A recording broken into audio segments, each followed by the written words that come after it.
18 కూడా నిండలేదు. ఆ పిల్లల మీద రేవంత్ రెడ్డి గారు అత్యంత కర్కశంగా ఆ పిల్లల గొంతు బిసుకుతా ఉన్నారు. ఆ పిల్లల మీద అక్రమ కేసులు బనాయిస్తా ఉన్నారు. ఆ పిల్లల మీద భౌతిక దాడులకు పాల్పడతా ఉన్నారు. నేను అడుగుతున్నా రేవంత్ రెడ్డి, ఆ పిల్లలేమన్నా టెర్రరిస్టులా? ఆ పిల్లలేమన్నా సంఘ విద్రోహ శక్తులా?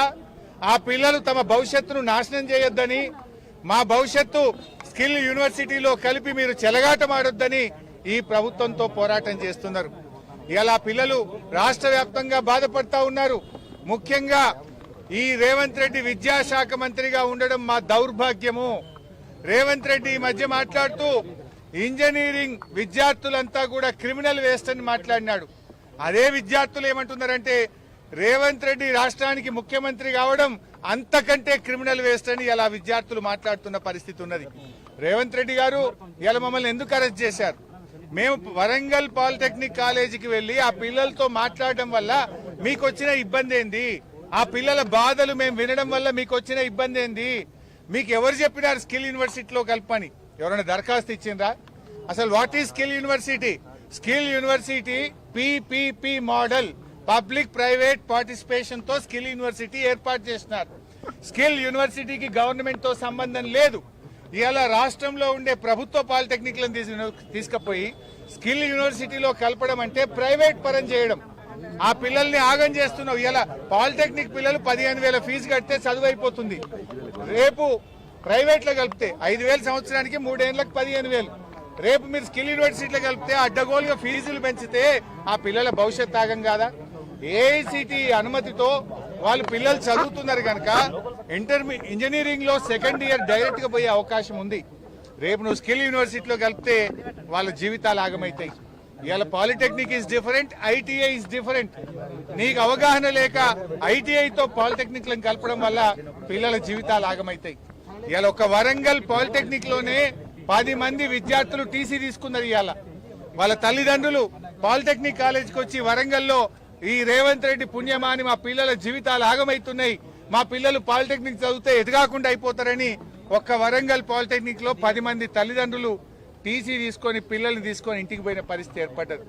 రేవంత్ రెడ్డి ఇప్పటికైనా కళ్లు తెరువు, చిల్లర బేసిజాలకు పోకు. నువ్వు కళ్లు తెరిచి వెంటనే జీవో 97 రద్దు చేయాలని, పాలిటెక్నిక్ లను యథావిధిగా ప్రభుత్వంలోనే నడపాలని చెప్పి మేము డిమాండ్ చేస్తా ఉన్నాం. నువ్వేదో కమిటీ చేసినావు, ఈ కమిటీలు జాంతానై పిల్లలు ఒకటే చెప్తుండ్రు, కమిటీలు వద్దు. కమిటీ దేనికోసం? స్కిల్ యూనివర్సిటీలో కలపడం కోసం కమిటీ. కలవడానికే మేము సిద్ధంగా లేము. మేము ఈ పాలిటెక్నిక్లను ప్రభుత్వంలోనే కొనసాగాలని కోరుతున్నారు.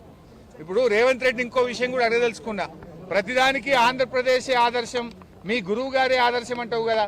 ఆ ఆంధ్రప్రదేశ్ లోనే పాలిటెక్నిక్లను స్కిల్ యూనివర్సిటీలో కలిపి పొరపాటైందని, పిల్లల భవిష్యత్తు దెబ్బతింటదని నాలుక గర్చుకొని ఇప్పుడు ఆ పాలిటెక్నిక్లను తిరిగి స్కిల్ యూనివర్సిటీ నుంచి హైయర్ ఎడ్యుకేషన్ లో కలపడం జరిగింది. వాపస్ తెచ్చుకున్నారు.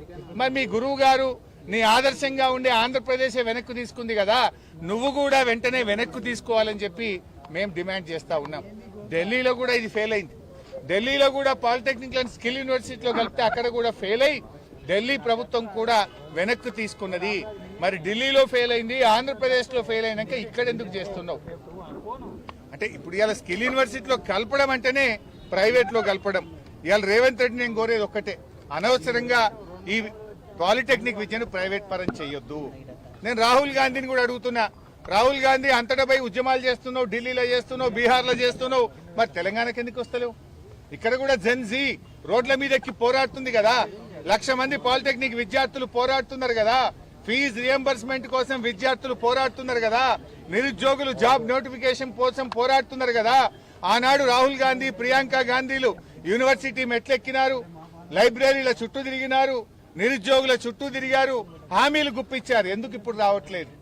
అంటే ఢిల్లీకో నీతి, తెలంగాణకో నీతి. రాహుల్ గాంధీ గారు ఇలా నువ్వు ఏ రకంగా అయితే పోరాడుతున్నావో ఇలా తెలంగాణకు వచ్చి పోరాడు, మా పాలిటెక్నిక్ విద్యార్థులతో మాట్లాడు, రేవంత్ రెడ్డికి మొట్టికాయలేసి జీవో 97 రద్దు చేయి.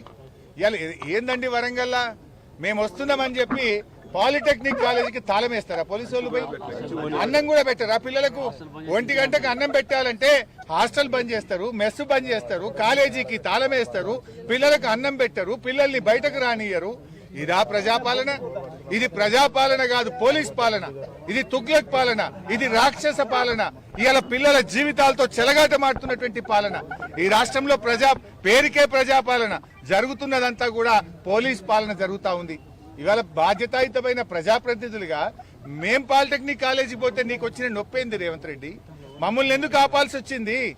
రాహుల్ గాంధీ గారు వెంటనే జోక్యం చేసుకోవాలని, ఈ యువతరం తిరగబడక ముందే, ఢిల్లీ తరహా ఉద్యమాలు జరగక ముందే తక్షణమే రేవంత్ రెడ్డికి చెప్పి జీవో 97ను రద్దు చేయించాలని చెప్పి కూడా మేము డిమాండ్ చేస్తా ఉన్నాం.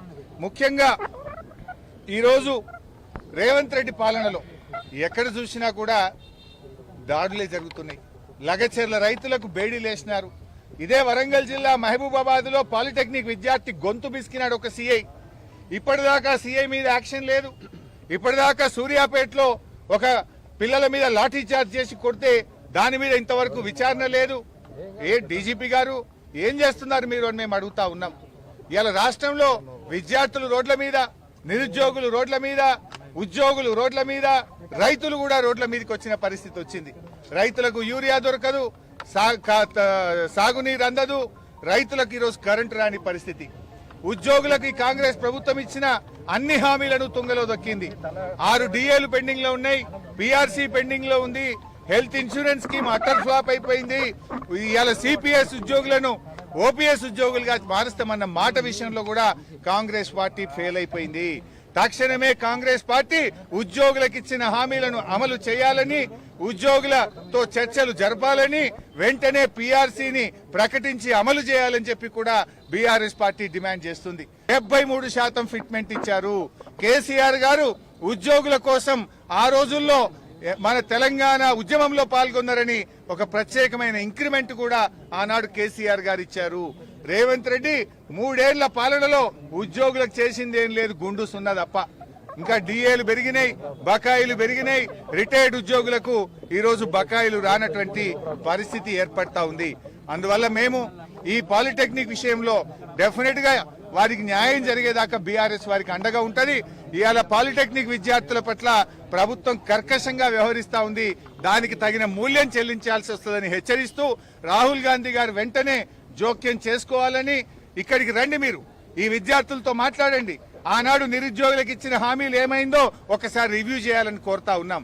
లేదంటే వేలాది మంది పాలిటెక్నిక్ విద్యార్థులు ఢిల్లీ కదం దొక్కుతారు, ఏఐసిసి కార్యాలయాన్ని ముట్టడిస్తారు అని చెప్పి కూడా ఈ సందర్భంగా హెచ్చరిస్తా ఉన్నాం. రేపు 7వ తేదీ నుంచి అసెంబ్లీ సమావేశాలు స్టార్ట్ అవుతున్నాయి. ఎన్ని రోజులు ఆపుతావు? అటు పిల్లల్ని గోసబెడుతున్నావు అన్నం పెట్టకుండా, ఇవాళ మమ్మల్ని గోసబెడుతున్నావు నువ్వు. ఏంది అరెస్టులు? అంటే ప్రజాస్వామ్యంలో ప్రతిపక్షానికి ప్రశ్నించే హక్కు ఉండదా? ఇలా ప్రశ్నిస్తే ప్రతిపక్షం గొంతు నొక్కుతా ఉన్నావు, ప్రతిపక్షాల మీద అక్రమ కేసులు పెడతా ఉన్నావు. బట్ దీనికి ఏదో ఒక రోజు తగిన మూల్యం చెల్లించాల్సి వస్తుంది. ప్రజలు తిరగబడతారు, జాగ్రత్త అని చెప్పి కూడా హెచ్చరిస్తా ఉన్నాం.